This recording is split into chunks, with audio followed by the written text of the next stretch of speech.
The coffee cup slipped. Harper's fingers jerked back as the hot liquid splashed across the scarred wooden table at Mabel's diner. Connor Walsh reached for napkins, but froze when he saw her face. Pale, stricken, like someone about to confess a murder. This was supposed to be their first date. 3 years since his wife died, and he'd finally worked up the courage to meet someone new. The fluorescent lights buzzed overhead, casting harsh shadows that made the dark circles under her eyes look like bruises.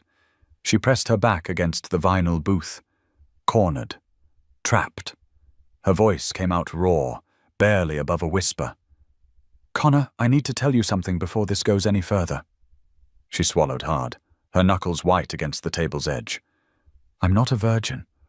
I have a past that's complicated." The words hung between them like a blade. Connor's hand moved slowly across the table, covering hers, and when he spoke, his voice carried something that made her breath catch. "Harper, I never asked you to be." Harper's eyes widened like she'd been slapped. She'd prepared for judgment, for the slow retreat that always came when men learned about her history. Instead, Connor's thumb traced gentle circles across her knuckles, his wedding ring catching the harsh diner light. The gesture was so unexpected, so tender, that tears threatened to spill. Around them, the evening crowd of Cedar Falls carried on their conversations, oblivious to the moment unraveling at the corner booth. "You don't understand," Harper whispered, pulling her hand back slightly. "I'm not just talking about sleeping with someone. I mean, I have real baggage." The silence stretched until the bell above the diner door chimed, letting in a gust of October wind that carried the smell of dying leaves. Harper flinched at the sound, her body coiled like a spring ready to bolt. Connor noticed the way her eyes darted toward the exit, the same look he'd seen in wounded animals. "Tell me," he said simply, his voice low enough that it wouldn't carry to the neighboring tables. The fluorescent light above their booth flickered, casting intermittent shadows across Harper's face as she wrestled with words that had been locked away for years. Her fingers found the edge of a long sleeve, pulling it down to cover scars that Connor couldn't quite see but somehow sensed were there. When she finally spoke, her voice was so quiet he had to lean forward to catch the words. "I gave birth when I was 16 years old." Connor's coffee grew cold as Harper's story spilled out in fragments, each piece carefully measured like she was rationing pain. She spoke of teenage mistakes and impossible choices, of signing papers that felt like signing away pieces of her soul. The baby girl, Lily, had been placed with a loving family, Beth and David Morrison, who gave her everything Harper couldn't provide at 16. "I thought I'd buried it," Harper said, her voice breaking on the last word. "Moved across 3 states, became someone new, but the past has a way of finding you." She pulled out her phone with trembling hands, showing Connor a message thread that made his blood run cold. The texts were from an unknown number, messages that spoke of a 13-year-old girl searching for her birth mother. Harper's face crumpled as she read one aloud.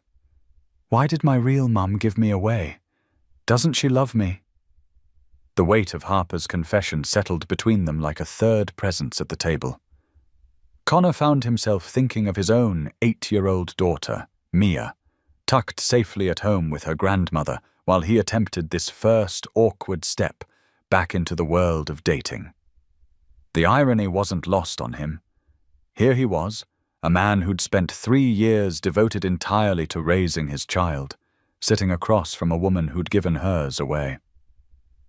"What did you tell her?" Connor asked, his voice gentle.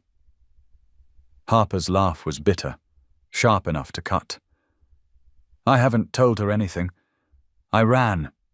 Came here to Cedar Falls because it was small enough to disappear in, far enough from Minneapolis that I thought she'd never find me." She wiped her nose with a crumpled napkin, mascara smudging beneath her eyes. "Some mother I turned out to be." Connor studied Harper's face in the flickering light, noting the way she held herself like someone expecting a blow. Her confession hung between them, raw and bleeding, and he understood that this moment would define whatever came next. Instead of making excuses and walking away, he signaled the waitress for more coffee and settled back in his seat. "My daughter Mia lost her mother 3 years ago," he said quietly. "Car accident. I moved us here from Des Moines because I thought a small town would be better for healing." Harper's eyes flickered with something. Surprise. Maybe hope. "Every day I wonder if I'm enough for her, if I'm making the right choices. Parenthood is terrifying, whether you're 16 or 35. The waitress refilled their cups, the ordinary gesture somehow anchoring them back to the normal world. Connor waited until she was gone before continuing. "But running from love never makes it hurt less." The words hit Harper like a physical blow. She doubled over slightly, pressing her hand to her stomach as if Connor had reached across the table and punched her. Love. The word she'd been avoiding for 13 years, wrapped up in guilt and shame until she couldn't separate one from the other. "You think I loved her?" she whispered, the question breaking apart at the edges. "You think abandoning your child is love?" Connor's response was immediate, certain in a way that made her look up sharply. "I think giving her to people who could provide what you couldn't was the most loving thing a 16-year-old could do." He paused, letting the words sink in. "But I also think 13 years of running might be enough." The fluorescent light above them steadied, casting everything in harsh relief. Harper could see every line of exhaustion on Connor's face, every shadow that spoke of his own losses and difficult choices. This man who'd raised a daughter alone, who'd clawed his way through grief to be sitting here tonight, was offering her something she'd never expected to find: understanding. The diner had mostly emptied while they talked, leaving them alone with the night shift waitress, and the soft rock playing from speakers that had seen better decades. Harper found herself studying Connor's hands wrapped around his coffee mug. Steady hands, she noticed, with small scars that spoke of a man who wasn't afraid of honest work. "My daughter's name is Mia," Connor said suddenly, pulling out his phone to show Harper a picture. The little girl had dark hair in pigtails and a gap-toothed grin that lit up her whole face. "She's 8. Asks me every few weeks when I'm going to find her a new mom." Harper's breath caught at the casual intimacy of the gesture. This man sharing his most precious thing with someone he'd just met. "She's beautiful," Harper managed, her voice thick. Connor smiled, the first genuine one she'd seen all evening. "She's everything. Some days I think I'm completely failing her, and other days I catch her humming while she colors, and I think maybe we're going to be okay." Harper closed her eyes, overwhelmed by the normalcy of it all. Here was a man talking about homework and pigtails and the ordinary magic of raising a child, while she'd spent 13 years convincing herself she was some kind of monster. When she opened her eyes, Connor was watching her with an expression she couldn't quite read. Patience, maybe, or something deeper. "I keep her letters," Harper said suddenly, the words escaping before she could stop them. "Every year on Lily's birthday, I write her a letter.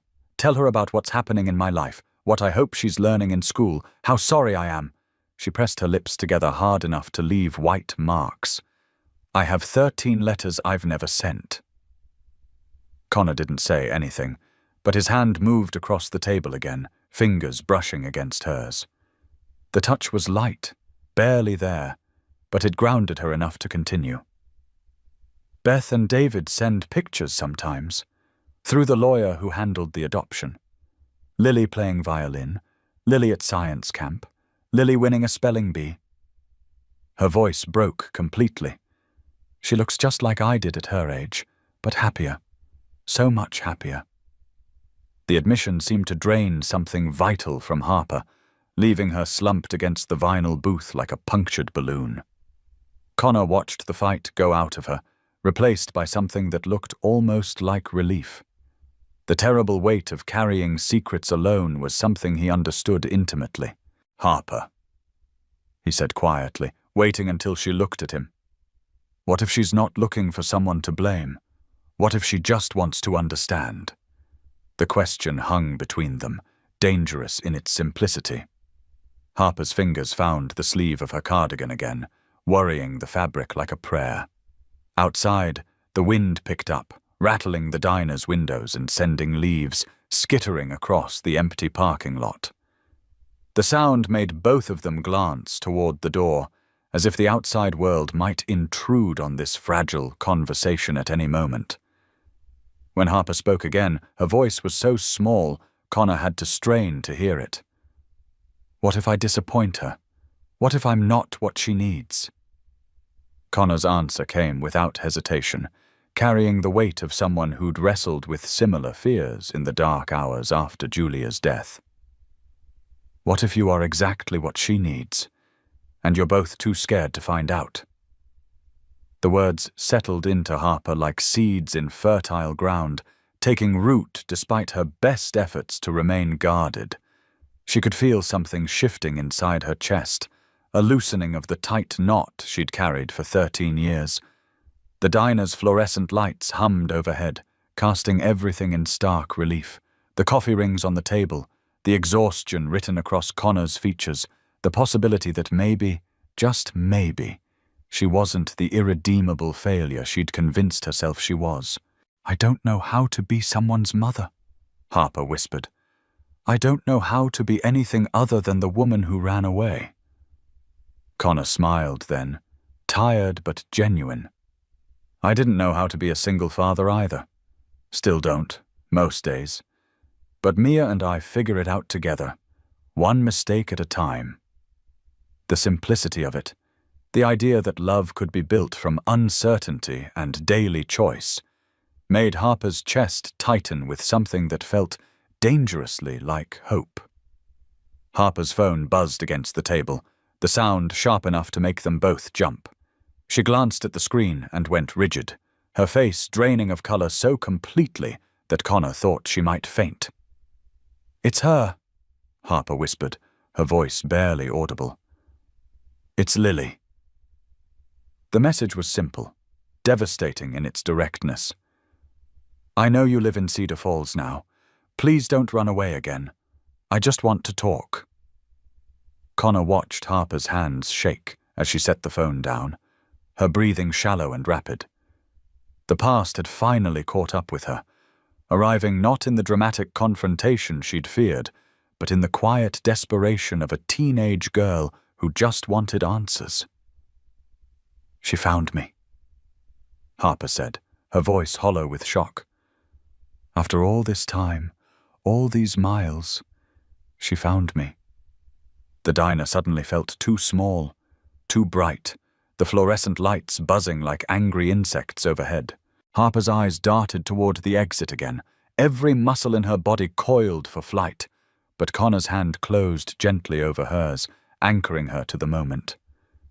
"Maybe it's time to stop running," he said softly.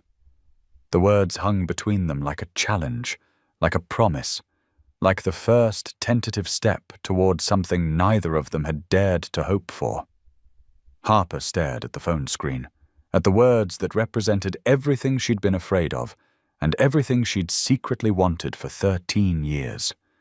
Her daughter was reaching out, not with anger or accusation, but with the simple request that had the power to change everything.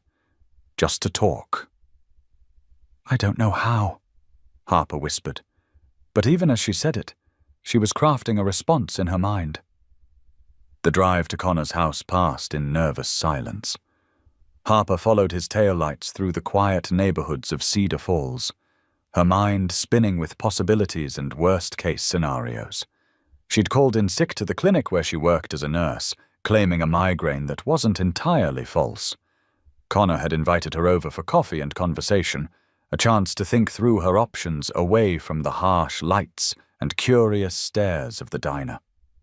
The house sat on a tree-lined street that looked like something from a Norman Rockwell painting, all white picket fences and wraparound porches. Halloween decorations dotted the yards, carved pumpkins glowing orange in the darkness, fake spiderwebs stretching between porch columns.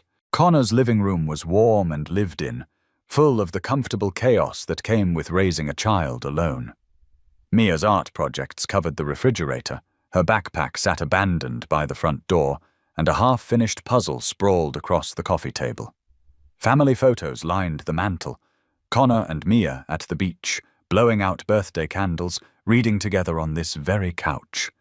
But it was the single photo of a dark-haired woman holding baby Mia that made Harper's breath catch. Julia, Connor's wife, Mia's mother, the ghost that haunted this house despite the warmth and laughter that clearly filled it. She was beautiful, Harper said softly, nodding toward the photo. Connor followed her gaze, his expression growing soft and distant. They worked together to craft a response to Lily, Connor's steady presence keeping Harper grounded as her anxiety threatened to spiral. The message they finally settled on was simple, honest. "Hi, Lily. I got your message, and I'm not running away this time. I'd like to talk too, but I want to make sure we do this in a way that's best for you. Can I contact Beth and David first, so we can all figure this out together?" Harper's finger hovered over the send button for several long minutes, Connor's hand warm on her shoulder. "She's been waiting 13 years, Connor said quietly. "A few more minutes won't hurt, but she needs to know you're not disappearing again." Harper closed her eyes, took a deep breath that tasted like coffee and possibility, and pressed send. When Lily's reply came, a simple, "Thank you for not running," followed by 3 heart emojis, Harper broke down completely, 13 years of carefully controlled emotion spilling out in great, heaving sobs. Connor held her while she cried, his arms strong and steady around her shaking shoulders. He didn't offer platitudes or try to minimize her pain.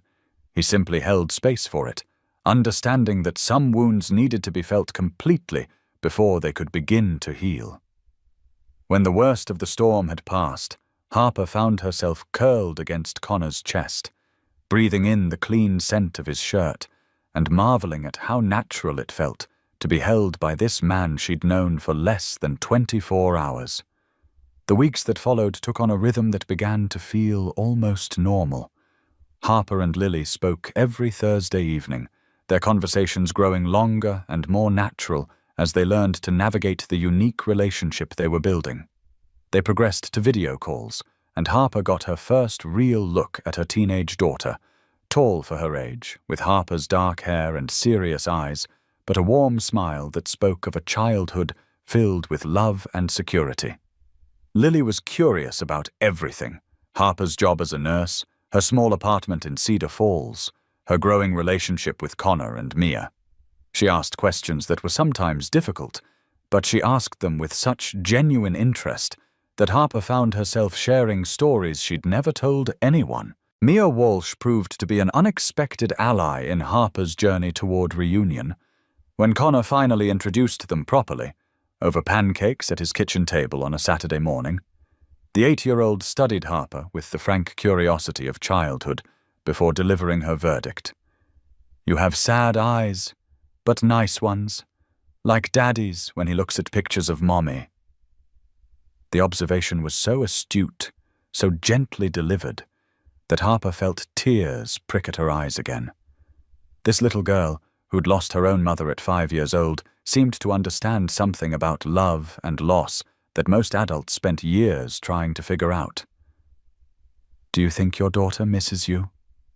Mia asked, with the casual directness of someone too young to understand that some questions cut like knives. Harper considered the question seriously, setting down her fork to give Mia her full attention. "I think she probably missed having questions answered," Harper said carefully. "I think she wanted to know why I made the choice I did, and whether I ever thought about her." Mia nodded solemnly, as if this explanation made perfect sense.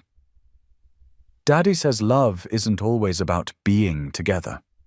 Sometimes it's about making sure someone is safe and happy, even if it makes you sad.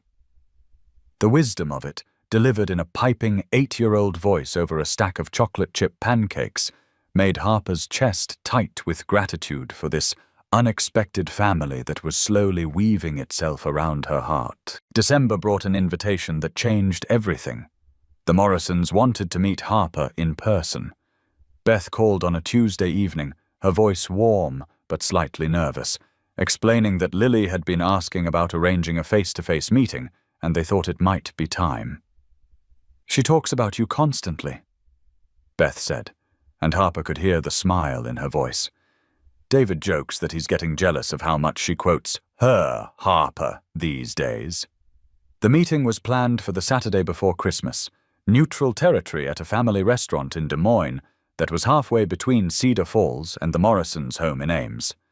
Connor offered to drive her, and Harper accepted gratefully, knowing she'd need his steady presence to get through what felt like the most important day of her life. The first sight of her daughter in person nearly brought Harper to her knees. Lily had grown tall and graceful, moving through the restaurant with easy familiarity, and when she spotted Harper across the dining room, her face lit up with a smile that was pure sunshine. "Harper!" she called out, ignoring the curious looks from other diners as she hurried over. The hug that followed was awkward at first. 13 years of separation didn't disappear in a moment, but then Lily relaxed into it, and Harper felt the last piece of her heart that had been frozen for over a decade finally begin to thaw. "You're taller than I expected," Lily said with a laugh, pulling back to study Harper's face with frank curiosity.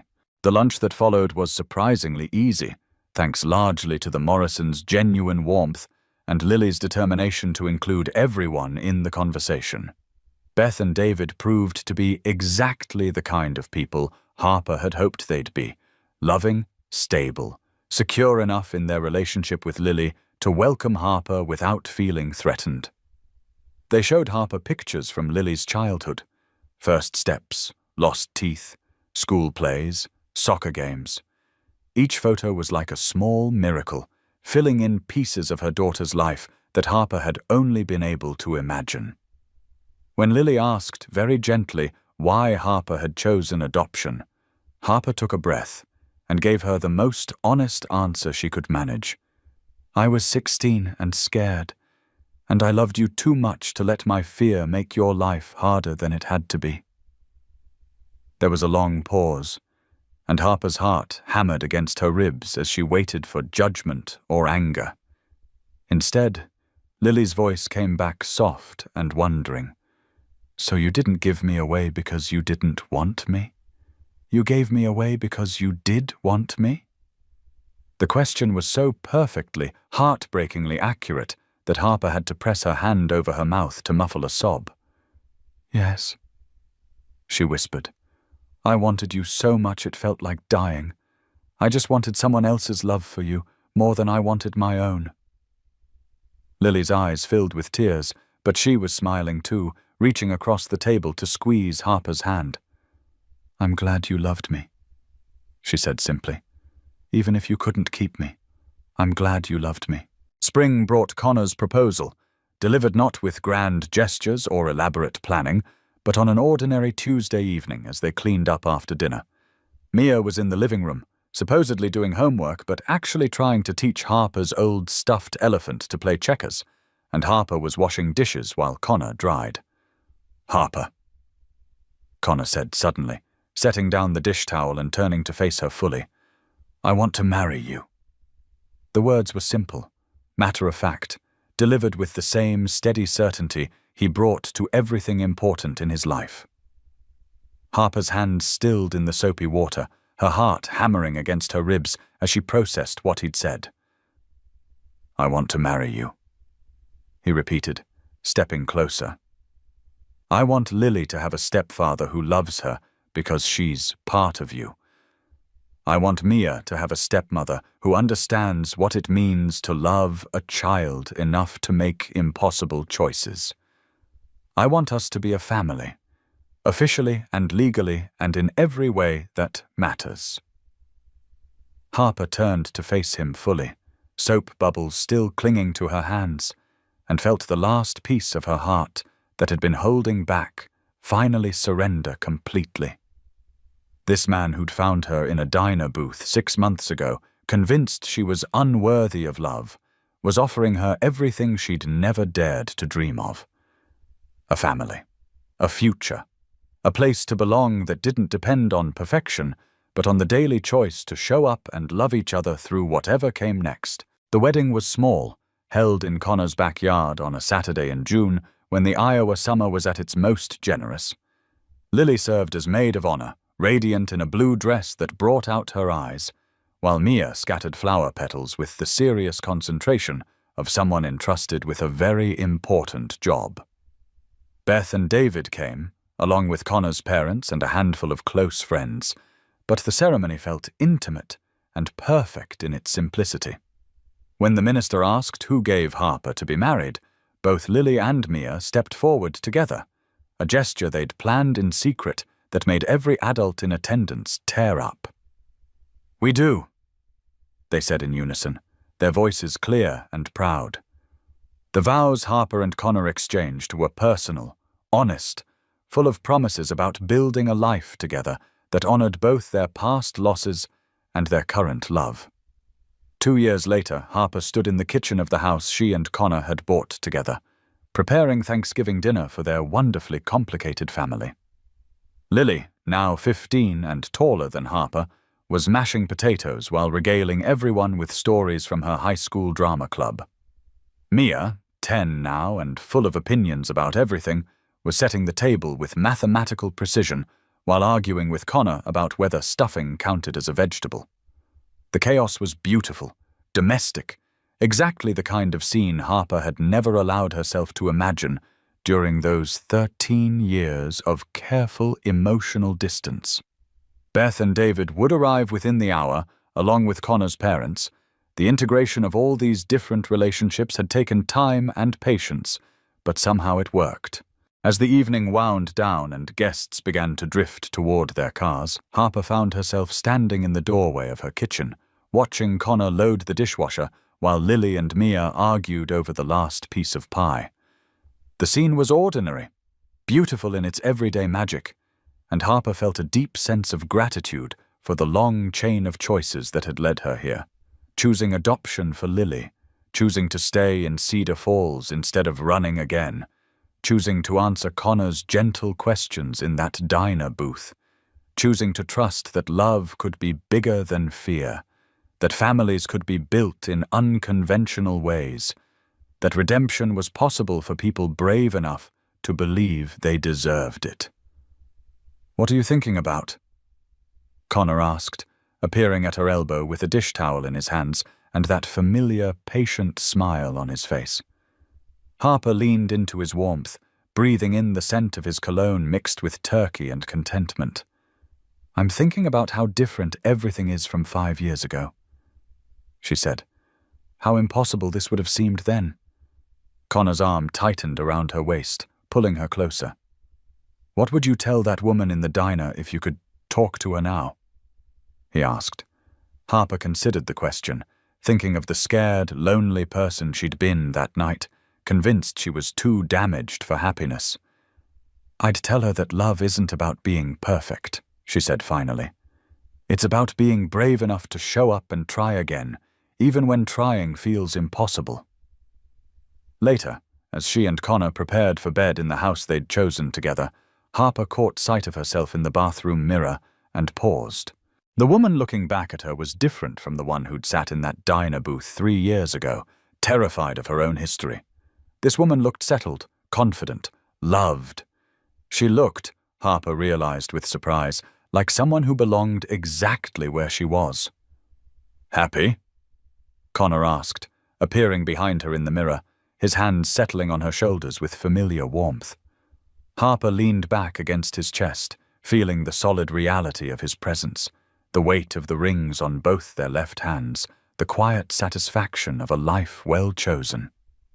"Completely," she said, meaning it in ways she'd never understood before. "I never thought I could be this happy." Connor's reflection smiled at hers, his eyes soft with the kind of love that had taught Harper what the word really meant. "You deserve every bit of this happiness," he said firmly.